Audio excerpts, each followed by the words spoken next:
ഹരേ ഹരേ രാമ രാമ രാമ ഹരേ ഹരേ ഹരേ കൃഷ്ണ കൃഷ്ണ കൃഷ്ണ ഹരേ ഹരേ ഹരേ രാമ രാമ രാമ ഹരേ ഹരേ ഹരേ കൃഷ്ണ കൃഷ്ണ കൃഷ്ണ കൃഷ്ണ ഹരേ ഹരേ ഹരേ രാമ രാമ രാമ ഹരേ ഹരേ ഹരേ കൃഷ്ണ കൃഷ്ണ കൃഷ്ണ കൃഷ്ണ ഹരേ ഹരേ ഹരേ രാമ രാമ രാമ ഹരേ ഹരേ ഹരേ കൃഷ്ണ കൃഷ്ണ കൃഷ്ണ കൃഷ്ണ ഹരേ ഹരേ ഹരേ രാമ രാമ രാമ ഹരേ ഹരേ ഹരേ കൃഷ്ണ ഹരേ കൃഷ്ണ മാതാജി പ്രണാം. കൃഷ്ണ മാതാജി പ്രണാം. മാതാജി ഓം നമോ ഭഗവതേ വാസുദേവായ. ഓം നമോ ഭഗവതേ വാസുദേവായ. ഓം നമോ ഭഗവതേ വാസുദേവായ. ഓം അജ്ഞാനതിമിരാന്തസ്യ ജ്ഞാനാഞ്ജനശലാകയാ ചക്ഷുരുന്മീലിതം യേന തസ്മിൻ ശ്രീഗുരവേ നമഃ. ശ്രീചൈതന്യമനോഭീഷ്ടം സ്ഥാപിതം യേന ഭൂതലേ സ്വയം രൂപകഥാ മഹ്യം ദദാതി സ്വപദാന്തികം.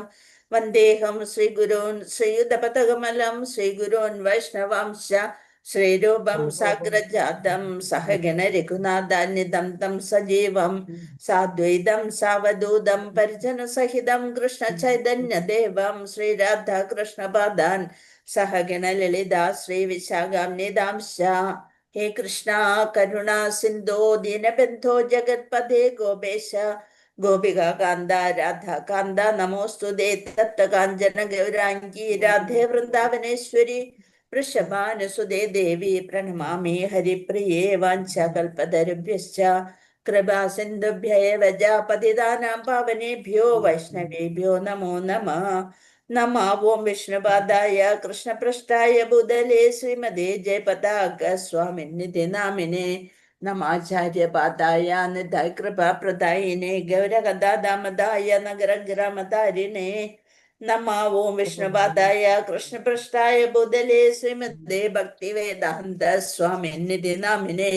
നമസ്തേ സാരസ്വതേ ദേവേ ഗൗരവാണി പ്രചാരിണേ നിർവിശേഷ ശൂന്യവാദി പാശ്ചാത്യദേശധാരിണേ. ജയ ശ്രീകൃഷ്ണ ചൈതന്യ പ്രഭു നിത്യാനന്ദ ശ്രീ ദ്വൈത ഗദാധര ശ്രീവാസാദി ഗൗര ഭക്തവൃന്ദ.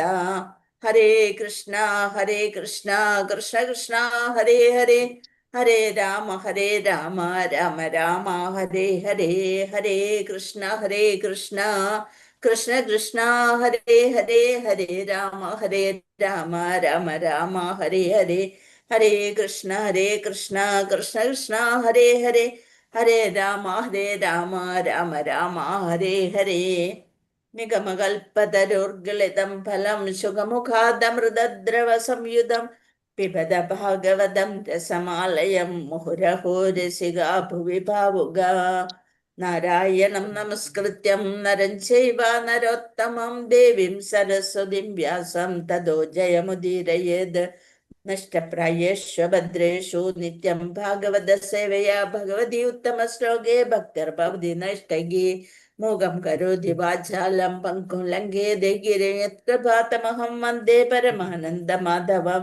ശ്രീഗുരും ദീനതാരിണം മദേകബിന്ദോ മത്സംഗിൻ മദ്ഗുരോ മന്മഹാദന മന്നിഷ്ഠാരക മദ്ഭാഗ്യ മദാനന്ദ നമോസ്തുതേ. ഗ്രന്ഥ ശ്രീമദ് ഭാഗവതം की जय, श्रील प्रभुपाद की जय, गुरुदेव की जय, निताय गौर प्रेमानंदे. हरि हरे बोल कृष्णाय वासुदेवाय हरे परमात्मने प्रणत क्लेशनाशाय गोविंदाय नमो नमः. पंचतत्त्वात्मकं कृष्णं भक्तरूपस्वरूपकं भक्तावतारं भक्ताख्यं नमामि भक्तशक्तिगं. അന്താരാഷ്ട്ര കൃഷ്ണാബോധ സമിതി മംഗളൂരു ശ്രീ ശ്രീ രാധാ ഗോവിന്ദ മന്ദിർ ഇന്നത്തെ ഭാഗവതം ക്ലാസ്സിലേക്ക് എല്ലാവർക്കും സ്വാഗതം. ഹരേ കൃഷ്ണ.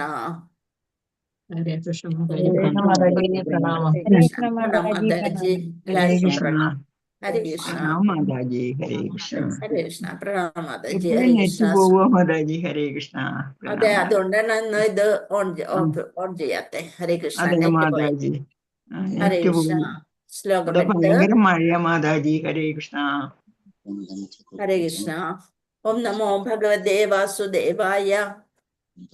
കേജി സ്വദേഹാന്തർഹൃദയാവകാശേ പ്രാദേശമാത്രം പുരുഷം വസന്തം ചതുർഭുജം കഞ്ചരധാംഗശങ്ക ഗദാധരം ധാരണയാ സ്മരന്തി. കേജി സ്വദേഹാന്തർഹൃദയാവകാശേ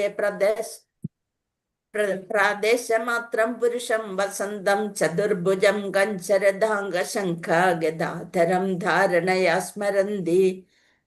കേചിത് മറ്റുള്ളവർ സ്വദേഹ അന്തഃ ദേഹത്തിനുള്ളിൽ ഹൃദയ അവകാശേ ഹൃദയഭാഗത്ത് പ്രാദേശമാത്രം 8 ഇഞ്ച് മാത്രമുള്ള പുരുഷം പുരുഷൻ വസന്തം വസിക്കുന്ന ചതുർഭുജം ചതുർഭുജങ്ങളാൽ ദുർഭുജങ്ങളാൽ കഞ്ച താമര രഥ അംഗം ചക്രം രജകം ശംഖ ശംഖ് ഗദാധരം ധാരണയ അവിധം സങ്കല്പിച്ചുകൊണ്ട് സ്മരന്തി ധ്യാനിക്കണം. സ്മരിക്കണം അഥവാ ധ്യാനിക്കണം അല്ലെ. നമ്മുടെ സുഖദേവ ഗോസ്വാമി പറഞ്ഞു കൊടുക്കണം എങ്ങനെയാണ് ഭഗവാനെ ധ്യാനിക്കേണ്ടത്. ആദ്യം പറഞ്ഞു യോഗനിദ്രയിൽ ഇരുന്നു കൊണ്ട് ധ്യാനിക്കണം. അതുകൂടാതെ വിരാട് രൂപത്തെ മനസ്സിൽ കണ്ടുകൊണ്ട് ധ്യാനിക്കണം. അത് കഴിഞ്ഞപ്പോൾ എന്താ പറയണേ, അങ്ങനെ ഒരു ശ്രദ്ധ കൂടുതൽ വരുമ്പോ എന്തായിട്ട് ധ്യാനിക്കണം? പരമാത്മാവായിട്ട് നമ്മുടെ ഹൃദയത്തിൽ ഇരിക്കുന്ന ഭഗവാനെയാണ് ധ്യാനിക്കേണ്ടത്. ആ ഭഗവാൻ എങ്ങനെയാണ് ഇരിക്കുന്നത്? സ്വദേഹാന്തഹൃദയാവകാശേ പ്രാദേശമാത്രം പുരുഷം വസന്തം ചതുർഭുജം കഞ്ചരധാംഗശങ്ക ഗദാധരം ധാരണയാ സ്മരന്തി. അങ്ങനെ ഇരിക്കുന്ന ഭഗവാനെയാണ് നമ്മൾ സ്മരിക്കേണ്ടത്. എന്തൊക്കെ? ചതുർഭുജങ്ങളോട് കൂടിയത്, താമര, രഥം, രഥചക്രം, ശംഖ്, കയ്യിൽ ഗദയുമേന്തി അവിധം സങ്കല്പിച്ചുകൊണ്ട് നമ്മൾ സ്മരിക്കണം, അദ്ദേഹത്തെ ധ്യാനിക്കണം. വിവർത്തനം ഭാവാർത്ഥം ശ്രീല പ്രഭുപാദ്. ജയ് ശ്രീല പ്രഭുപാദ്. സ്വശരീരത്തിൽ ഹൃദയാന്തർഭാഗത്ത്, നമ്മുടെ ശരീരത്തിന്റെ ഹൃദയാന്തർഭാഗത്ത് 8 ഇഞ്ച് മാത്രമായുള്ള യഥാനുക്രമം ശംഖ്, ചക്രം, താമര, ഗദാധാരിയായ ചതുർബാഹുക്കളുള്ള 4 കൈകളോടുകൂടിയ വിഷ്ണുരൂപം പരമദിവ്യോത്തമ പുരുഷനെ മറ്റുള്ളവർ സങ്കല്പിക്കുന്നു. അങ്ങനെയാണ് സങ്കല്പിക്കുന്നത് എന്ന് പറയുന്നു. ഭാവാർത്ഥം ശ്രീല പ്രഭുപാദ്. ജയ് ശ്രീല പ്രഭുപാദ്. ഓരോ ജീവസത്തയുടെയും ഹൃദയാന്തർഭാഗത്ത് സർവവ്യാപിയായ പരമ ദിവ്യോത്തമ പുരുഷൻ പരമാത്മാവായി വസിക്കുന്നു അല്ലെ. നമ്മുടെ ഹൃദയത്തില് എല്ലാം കണ്ടുകൊണ്ട് ഭഗവാൻ പരമാത്മാവായിട്ട് ഇരിക്കുന്നുണ്ട്. ഹൃദയത്തെ സ്ഥിതി ചെയ്യുന്ന, അതായത് കേന്ദ്രീകൃതനായ പരമ ദിവ്യോത്തമ പുരുഷന്റെ പ്രമിതി വിരിച്ചു വെച്ച കൈയുടെ മോതിരവിരൽ മുതൽ തള്ളവിരൽ വരെയാണ്. പ്രമിതി വിരിച്ചു വെച്ച കൈയുടെ മോതിരവിരൽ മുതൽ തള്ളവിരൽ വരെയാണ്. ആ മോതിരവിരൽ മുതൽ തള്ളവിരൽ വരെയാണ് 8 ഇഞ്ച്.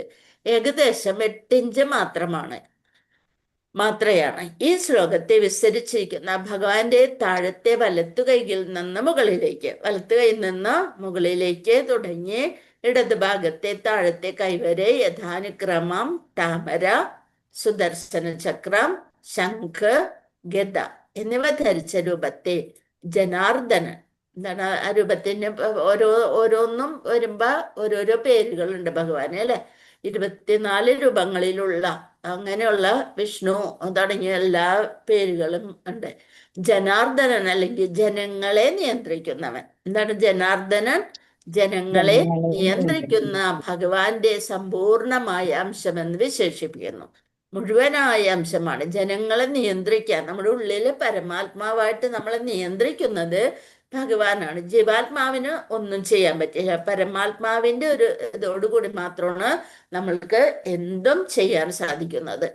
ഭഗവാന്റെ സമ്പൂർണമായ അംശമെന്ന് വിശേഷിപ്പിക്കുന്നു. മാത്രമല്ല അവ ഭിന്ന രൂപത്തിൽ എന്തൊക്കെയാണ് പേരുകളെ? പുരുഷോത്തമൻ, അച്യുതൻ, നരസിംഹം, ത്രിവിക്രമൻ, ഋഷികേശൻ, കേശവൻ, മാധവൻ, അനിരുദ്ധൻ, പ്രദ്യുമ്നൻ, സംഘർഷണൻ, ശ്രീധരൻ, വാസുദേവൻ, ദാമോദരൻ, ജനാർദ്ദനൻ, നാരായണൻ, ഹരി, പത്മനാഭൻ, വാമനൻ, മധുസൂദനൻ, ഗോവിന്ദൻ, കൃഷ്ണൻ, വിഷ്ണു, വിഷ്ണുമൂർത്തി, അധോക്ഷജൻ, ഉപേന്ദ്രൻ എന്നിങ്ങനെ അറിയും. ഇതൊക്കെ കേട്ട് കഴിയുമ്പോൾ നമ്മൾക്ക് എന്ത് മനസ്സിലാക്കും? മുൻപുള്ള എല്ലാ പുരുഷ നാമങ്ങളും ഭഗവാന്റെ നാമങ്ങളായിരുന്നു അല്ലെ? എന്താണ്? ടുട്ടു, വട്ടു, ചിക്കു, ചിക്കു, പൊപ്പു, അങ്ങനെയൊക്കെയാണ് ഇപ്പോഴത്തെ പേരുകള്. മുന്നേ എല്ലാവർക്കും ജനാർദ്ദനൻ എന്ന പേരുണ്ട്, പുരുഷോത്തമൻ, ത്രിവിക്രമൻ, ഋഷികേശൻ, ഋഷി, കേശവൻ, മാധവൻ, അനിരുദ്ധനുണ്ട്, പ്രദ്യുമ്നനുണ്ട്, സംഘർഷണനുണ്ട്. കേട്ടിട്ടില്ല അങ്ങനെ അത്ര. ശ്രീധരൻ, വാസുദേവൻ, ദാമോദരൻ, ജനാർദ്ദനൻ, നാരായണൻ, ഹരി, പത്മനാഭൻ, വാമനൻ, മധുസൂദനൻ, ഗോവിന്ദൻ, കൃഷ്ണൻ, വിഷ്ണുമൂർത്തി, അധോക്ഷജൻ, ഉപേന്ദ്രൻ എന്നിങ്ങനെ അറിയപ്പെടുന്നു. ഇത് പറയണത് തന്നെ നമുക്ക് പുണ്യമാണ്. അതുകൊണ്ടാണ് വീണ്ടും വീണ്ടും അത് വായിച്ചത്. അറിയപ്പെടുന്നു. ഈ 24 രൂപങ്ങളിലുള്ള കേന്ദ്രീകൃത പരമദിവ്യോത്തമ പുരുഷനെ ഗ്രഹവ്യൂഹങ്ങളുടെ ഭിന്ന ഭാഗങ്ങളിൽ ആരാധിക്കുന്നു. ഇവരെല്ലാവരെയും ഓരോരോ ഗ്രഹങ്ങളില് പല പല ഭാഗത്ത് ഈ പേരുകളോടുകൂടി ആരാധിക്കുന്നു. അതാണ് ഭഗവാൻ എല്ലായിടത്തുണ്ട്. അപ്പൊ പല പല വ്യൂഹങ്ങളിൽ, ഓരോ വ്യൂഹത്തിലും ഗ്രഹവ്യൂഹങ്ങളുടെ ഭിന്ന ഭാഗങ്ങളിൽ ആരാധിക്കുന്നു. മാത്രമല്ല ഓരോ വ്യൂഹത്തിലും പരവ്യോമം എന്ന് വിശേഷിപ്പിക്കുന്ന ആധ്യാത്മ മണ്ഡലത്തിൽ ഓരോ വ്യത്യസ്ത വൈകുണ്ഠ ലോകങ്ങളിലുള്ള ഒരു ഭഗവത് അവതാരമുണ്ട്. അത് ആധ്യാത്മ ലോകത്തില് ഓരോരുത്തർക്കും ഓരോ ഗ്രഹമുണ്ട്. ഈ ഓരോ പേരുകളില് അവിടെ അവർക്ക് വൈകുണ്ഠ ലോകങ്ങളുണ്ട്. അപ്പൊ വിഷ്ണു ലോകത്ത് ഓരോരുത്തർക്കും പ്രത്യേകമായിട്ടുള്ള വൈകുണ്ഠ ലോകങ്ങളുണ്ട്.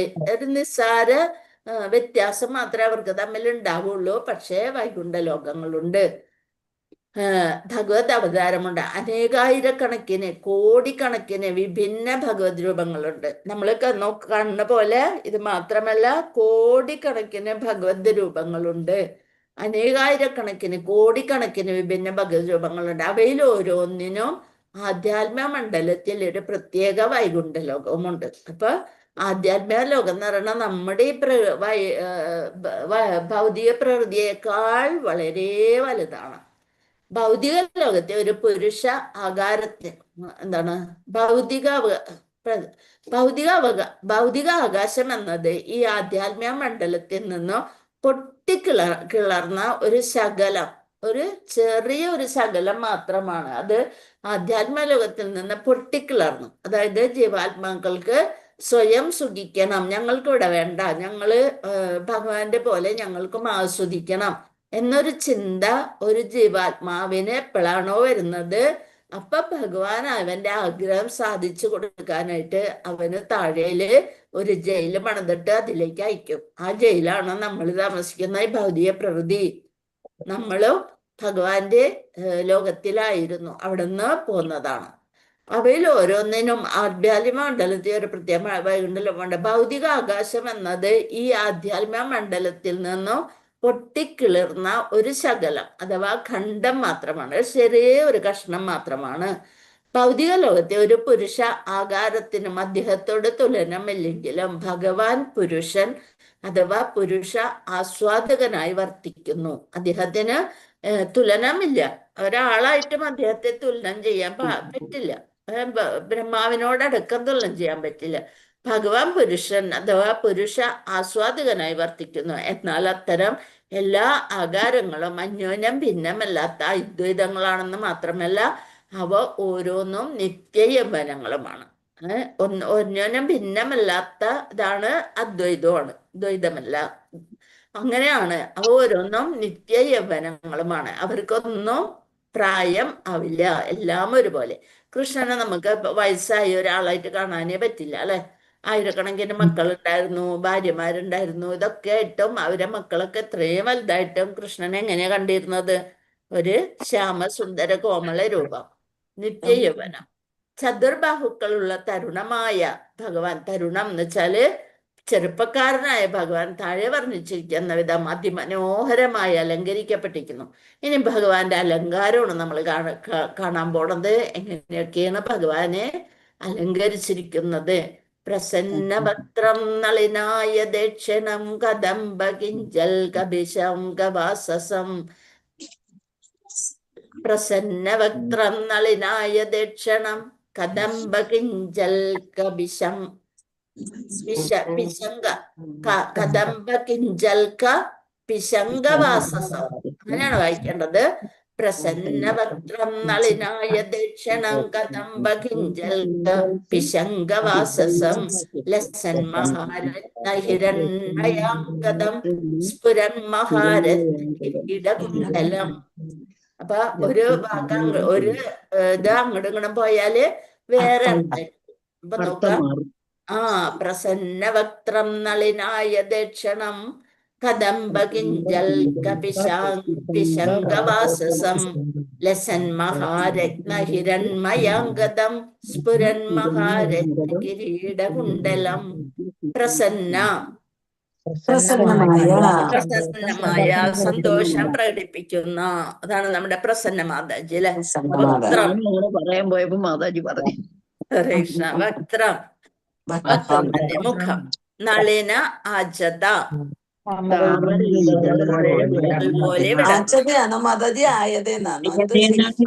ആജത എന്നാണ് ഇതില് പഠിപ്പിക്കണത്. ആയതെന്നാണ്. പക്ഷെ അർത്ഥം കൊടുക്കണേല് എങ്ങനെയാണ് കൊടുത്തിരിക്കണേ? നളിനായ ദക്ഷണം, ആജദക്ഷണം എന്ന് പറഞ്ഞാലും ശരിയാണോ എന്ന് അറിഞ്ഞൂടാട്ടോ. ഈക്ഷണം നേത്രങ്ങൾ. കദംബ കദംബപ്പൂവ്. കിഞ്ചൽക കദംബ കിഞ്ചൽക പിശങ്ക വാസസം. പിശങ്കം ചങ്ക മഞ്ഞ, വാസസം വസ്ത്രങ്ങൾ. ലസത്ത് കിടക്കുന്നു. മഹാരത്ന മൂല്യമായ രത്നങ്ങൾ. ഹിരണ്യമയ ആഭരണം.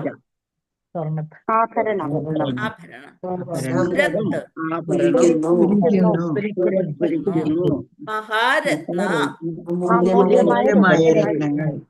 കിരീട കുണ്ടലം അതിലുള്ള. അപ്പൊ നോക്കാം.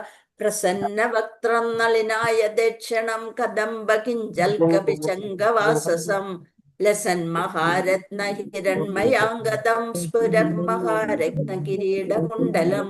ഇതൊക്കെ അണിഞ്ഞിട്ട് ഒരു സുന്ദരനായിട്ട്, തരുണൻ ആയിട്ട്. അദ്ദേഹത്തിന്റെ വിവർത്തനം ശ്രീലപ്രഭുവാദ്, ജയ ശ്രീലപ്രഭുവാദ്. അദ്ദേഹത്തിന്റെ പ്രസന്നമായ വക്ത്രം സന്തോഷം പ്രകടിപ്പിക്കുന്നു. ആര് കണ്ടാലും എപ്പോഴും എന്തെല്ലാം ഇതുകളുണ്ടെങ്കിലും ഭഗവാന്റെ മുഖത്തൊന്നും നോക്കിയാൽ നമുക്ക് അപ്പം സന്തോഷം വരും. ചിരിച്ചുകൊണ്ട് നിൽക്കായിരിക്കും. ഇതൊക്കെ എന്ത് എന്നുള്ള മട്ടിയില്, ഞാനില്ല ഇവിടെ എന്നുള്ളൊരു മട്ടിയിലാണ് മുപ്പര നിപ്പ് അല്ലെ. എന്തൊക്കെ എന്നെ ചെയ്തിട്ടുണ്ട്, എന്നിട്ട് ഞാൻ കുലിഞ്ഞ എന്ന് പറഞ്ഞ പോലെ അതുപോലെ നിൽക്ക്, എന്നെ പോലെ നിൽക്ക് എന്ന് പറഞ്ഞുകൊണ്ട് ഭഗവാൻ എപ്പോഴും നമ്മൾക്ക് കാണിച്ചു തരും. അദ്ദേഹത്തിന്റെ പ്രസന്നമായ വസ്ത്രം സന്തോഷം പ്രകടിപ്പിക്കുന്നു. അദ്ദേഹത്തിന്റെ നേത്രങ്ങൾ എങ്ങനെയുള്ളതാണ്? താമര ഇതളുകൾ പോലെ വിരിഞ്ഞത്, നല്ല വിരിഞ്ഞ നേത്രം. ഉടയാടകൾ അമൂല്യമായ രത്നങ്ങൾ കൊണ്ട് അലങ്കരിച്ചത്. കദംബപ്പൂവിന്റെ മഞ്ഞ നിറം പോലെ പീതവർണ്ണമാർന്നതുമാണ്. ആഭരണങ്ങൾ മുഴുവനും സ്വർണം കൊണ്ട് നിർമ്മിച്ചതും രത്നം പതിപ്പിച്ചതുമാകുന്നു. മാത്രമല്ല അദ്ദേഹം ഉജ്ജ്വലമായി വെട്ടിത്തിളങ്ങുന്ന കിരീടവും കർണകുണ്ഡലങ്ങളും അതായത് 714 ലോകത്തിന്റെയും അധിപതിയാണ്. അപ്പൊ പിന്നെ ഇതൊക്കെ അണിഞ്ഞ് എല്ലാവരെയും സന്തോഷിപ്പിക്കാനായിട്ട് മൂപ്പരെപ്പോഴും നിറയെ മാലയും കുണ്ടലൊക്കെ ഇട്ട് നല്ല കുലുങ്ങി കാതിലും ഒക്കെ ഇട്ട് ഇങ്ങനെ നടക്കും അല്ലെ. ശ്ലോകം 10. അപ്പൊ ആ ഭഗവാനെ, സർവൈശ്വര്യ സമ്പൂർണനായിട്ടുള്ള ഭഗവാനെയാണ് നമ്മൾ എപ്പോഴും ഓർക്കേണ്ടത്. ഇനി നോക്കാം. ശ്ലോകം 10. ഉന്നിദ്രഹൃത് പങ്കജകർണികാലയേ യോഗേശ്വരാസ്ഥാപിതപാദപല്ലവം ശ്രീലക്ഷണം കൗസ്തുഭരത്നകന്ധരം അമ്ലാനലക്ഷ്മ്യാ വനമാലയാചിതം.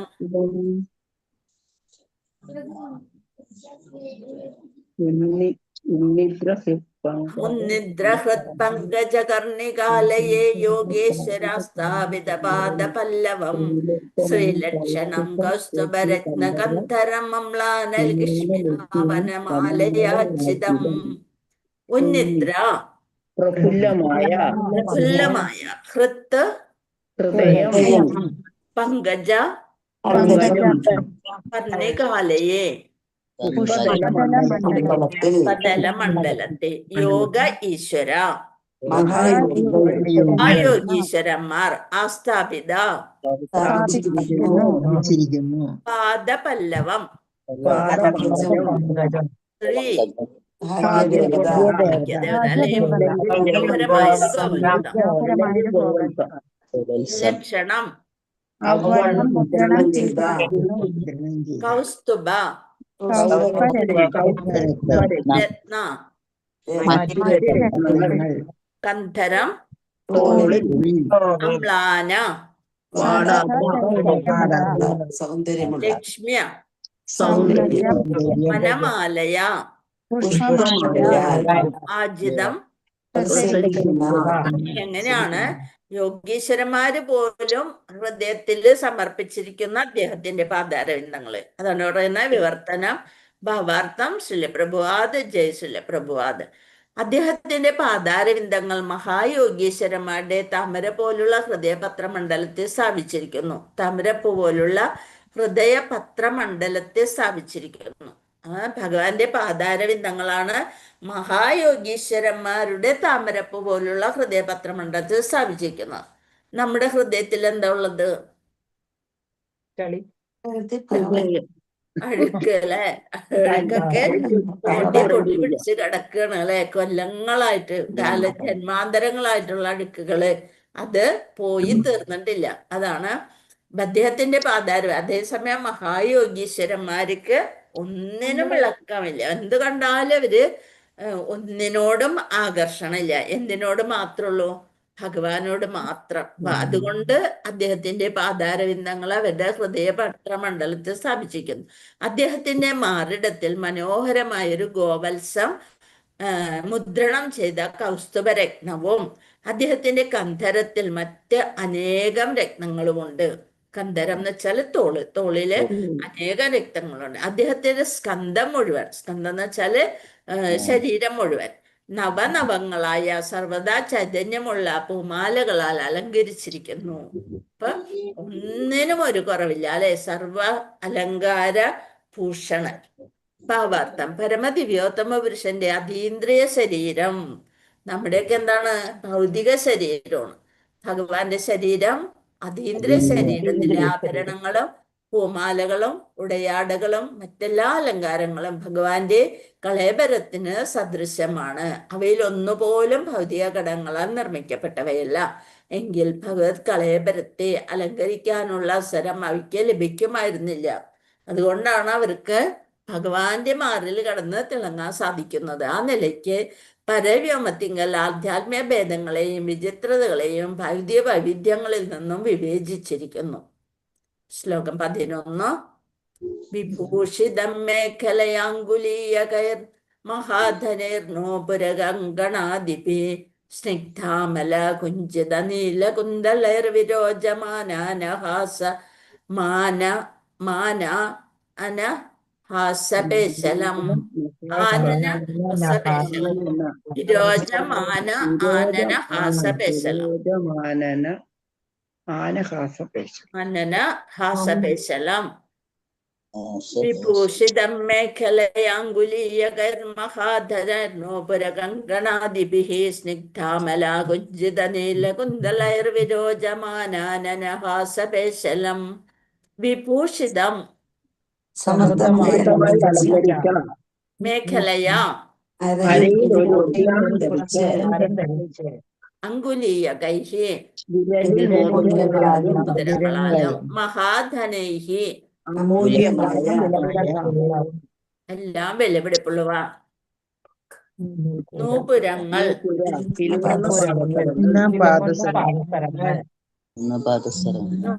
നൂപുരങ്ങൾ കിലുങ്ങുന്ന പാദസരങ്ങൾ കങ്കണ അതിഭിഹി വളകൾ സ്നിഗ്ധ മൃദുവായ അമല ശുദ്ധമായ. അതാണ് നമ്മൾ വായിക്കുമ്പോൾ നേരത്തെ മാതാജി വായിച്ചപ്പോഴും അമല എന്നുള്ളതിന് ആ മാറ്റിയിട്ട്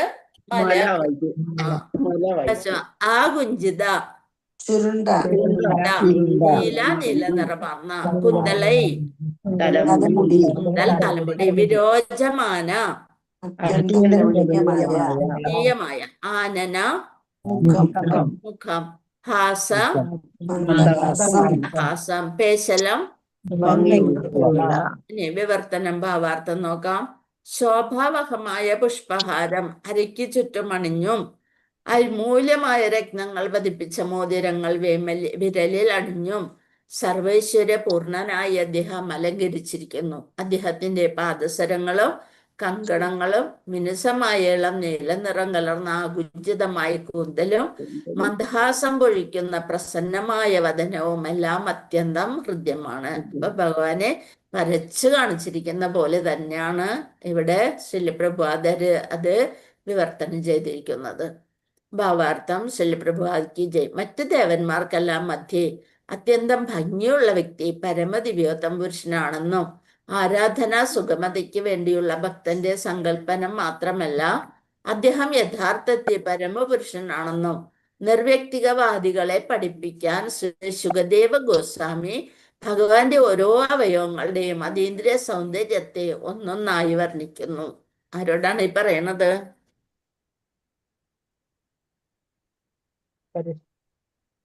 പരീക്ഷിത് മഹാരാജ്.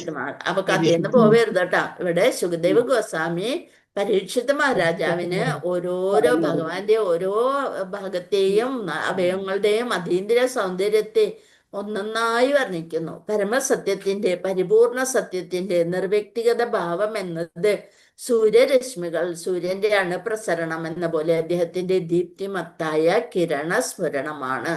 അപ്പൊ അവ്യക്തിഗത ഭാവം നിർവ്യക്തിഗത ഭാവം എന്ന് പറയുന്നത് സൂര്യരശ്മികൾ, സൂര്യന്റെ സൂര്യരശ്മി പോലെ അദ്ദേഹത്തിന്റെ ആ ബ്രഹ്മ തേജസ്സാണ് അങ്ങനെയുള്ളത്. പക്ഷെ അതിനപ്പുറം ഭഗവാനുണ്ട്. ഇങ്ങനെയുള്ള ഇത്രയും ഭംഗിയുള്ള ആ ഗോലോകത്തിൽ ചെന്നാൽ അവിടെ എന്തില്ല, കറന്റും ഒന്നും ആവശ്യമില്ല. എന്താണ് ഭഗവാന്റെ ശരീരത്തിൽ നിന്നുള്ള ദീപ്ത ശോഭയില് നമുക്ക് അവിടെ എല്ലാം ഒന്നിന്റെയും വെളിച്ചത്തിന്റെ ആവശ്യമേ ഇല്ല. കിരണസ്ഫുരണമാണ്. ശ്ലോകം 12. അധീന ലീലാഹസിദേക്ഷണോല്ലസദ് ഭ്രൂഭംഗ സംസൂചിത ഭൂര്യനുഗ്രഹം. അയ്യോ, അത് നോക്കട്ടെ, വിട്ടുപോയി.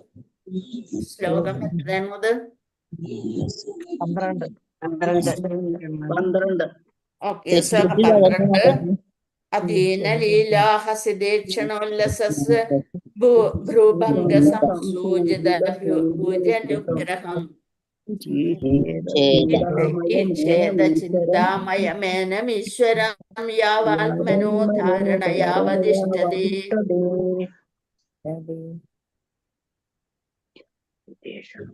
അധീനലീലാഹസിദേക്ഷണോല്ലസദ്ഭ്രൂഭംഗ സംസൂചിത ഭുജനുഗ്രഹം ഈക്ഷേത ചിന്താമയമേനമീശ്വരം യാവാത്മനോ ധാരണയാവതിഷ്ഠതേ. അധീന ആരാത്മാവായ ലീല ഹസിത പുഞ്ചിരിച്ചുകൊണ്ട് ഈക്ഷണ ഉല്ലസദ് ദീപ്തമായ ഭ്രൂഭംഗ അടയാളം കാട്ടി അറിയിക്കുന്ന സംസൂചിത ഭൂരി അനുഗ്രഹം ഈക്ഷേത മധുരമാകണം ചിന്താമയം ഏനം ഈശ്വരം പരമപുരുഷനായ പരമോന്നത ഭഗവാൻ യാവത് മനഃ ധാരണയ അവതിഷ്ഠരേ വിവർത്തനം ഭാവാർത്ഥം ശ്രീലപ്രഭുപാദ് കി ജയ്. ഭഗവാന്റെ ഉദാര ചേതസാർന്ന ലീലകളും മന്ദഹസിക്കുന്ന വദനത്തിലെ പ്രതീത്യമായ ദ്വിതീയമെല്ലാം അദ്ദേഹത്തിന്റെ വിശാലമായ അനുഗ്രഹത്തിന്റെ സൂചനകളാണ്. അപ്പൊ ഭഗവാന്റെ ഭഗവാന്റെ രൂപം തന്നെ കാണുമ്പോൾ നമുക്ക് സന്തോഷം വരും. അതെല്ലാം അദ്ദേഹത്തിന്റെ വിശാലമായ അനുഗ്രഹത്തിന്റെ സൂചനകളാണ്. ആകയാൽ ധ്യാനത്തിലൂടെ അദ്ദേഹത്തിൽ മനസ്സ് സ്ഥിരീകൃതമാകുന്നത് വരെ ഒരുവൻ ഭഗവാന്റെ സർവാതിശയമായ അതീന്ദ്രിയ രൂപത്തെ നിശ്ചയമായും ഏകത്ര കേന്ദ്രീകരിക്കണം. അപ്പൊ ഭഗവാന്റെ ആ ധ്യാനത്തില് മനസ്സ് സ്ഥിരീകൃതമാകുന്നത് വരെ ഭഗവാന്റെ സർവാതിശയമായ അതീന്ദ്രിയ രൂപത്തിൽ നിശ്ചയമായും ഏകത്ര കേന്ദ്രീകരിക്കണം. ഭാവാർത്ഥം: അവ്യക്തിഗതവാദികൾ അവരുടെ അവ്യക്തവും വ്യക്തിശൂന്യവുമായ ഭാവത്തിന്റെ അന്തർധ്യാന ഹേതുവായി ദുഷ്കരമായ നടപടിക്രമങ്ങൾ അനുക്രമമായി ആവർത്തിക്കുന്നെന്ന് ഭഗവത്ഗീത 12:5 പറഞ്ഞിരിക്കുന്നു. അതായത് പരമപുരുഷന്റെ അവ്യക്തവും വ്യക്തിശൂന്യവുമായ ഭാവത്തിൽ ആസക്ത ചിത്തരായവർക്ക് പുരോഗമനത്തിന് പ്രയാസമേറും. അവര് ഭഗവാന് രൂപമില്ല എന്നുള്ള ഒരു ഭാവത്തില് ധ്യാനിച്ചുകൊണ്ടിരിക്കുമ്പോൾ എന്നിട്ട് ശരീരത്തെ തപിപ്പിച്ചുകൊണ്ടാണ് അവര് ഇരിക്കണത്. അപ്പോൾ അവർക്ക് ഭക്തിയിലെ പുരോഗമനത്തിന് പ്രയാസം വരും.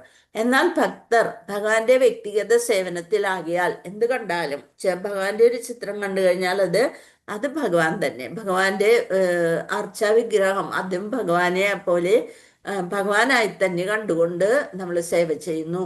ഭക്തർ ഭഗവാന്റെ വ്യക്തിഗത സേവനത്തിലാകിയാൽ പുരോഗമനം അനായാസമാകും. പെട്ടെന്ന് ഭക്തിയിൽ പുരോഗമിക്കാൻ സാധിക്കും.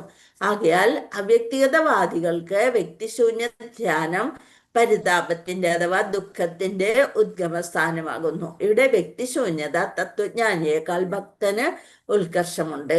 തത്വജ്ഞാനികൾ പറയുന്നത് വ്യക്തിശൂന്യ തത്വജ്ഞാനികള് പറയുന്നേക്കാൾ ഭക്തനാണ് ഇവിടെ പെട്ടെന്ന് ഭക്തിയിൽ പുരോഗമിക്കാൻ സാധിക്കുക. വ്യക്തിശൂന്യവാദിക്ക് ഭഗവാന്റെ വ്യക്തിഗത ഭാവത്തെക്കുറിച്ച് സന്ദേഹമുണ്ട്. അവർക്കൊരു സംശയത്തോടു കൂടിയാണ് ഇത് ഭഗവാനാണോ അങ്ങനെ ആണോ എന്നുള്ളൊരു സന്ദേഹമുണ്ട്. ആകയാൽ പദാർത്ഥനിഷ്ഠമല്ലാത്ത ഒന്നിനെ ധ്യാനിക്കാൻ അയാൾ സദാ പരിശ്രമിക്കുന്നു.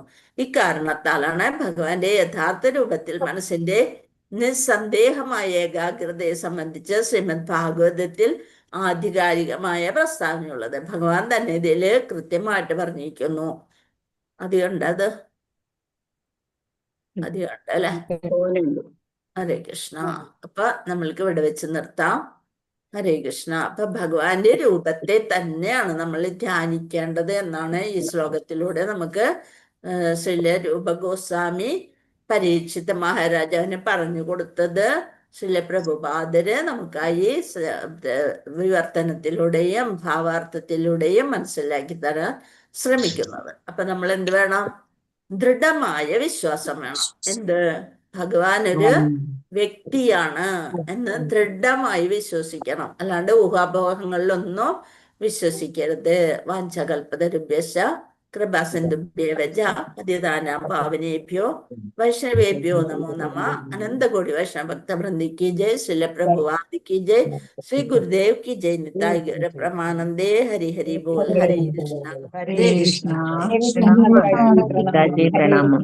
ഹരേ जय जय हरे कृष्ण. മാതാജി പ്രണാമം. हरे कृष्ण.